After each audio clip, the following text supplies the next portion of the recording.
Chief Minister Conrad K. Sangma said that there is no new militant organization and the 11 individuals who were arrested have proclaimed themselves as members of the National Liberation Council of Nongkendong.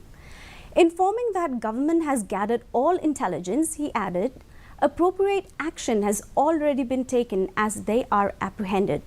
He further emphasized that the government is closely monitoring the situation and it remains well under control. Earlier this week, an operation was launched and terrorist gang members were arrested from different locations in Eastern Range and one juvenile member was apprehended from East Khasiels district. There is nothing like a new outfit. They are claiming themselves and they are self-proclaimed we have enough intelligence on them, and already action has been taken. The so-called in charges of it and the so-called CNCs, self-proclaimed, all of them have been arrested already, and all the people who were in any way connected to them, all of them are under vigilance.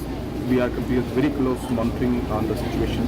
The situation is very much under control, but of course we cannot take things for granted, so we will not let our guards down.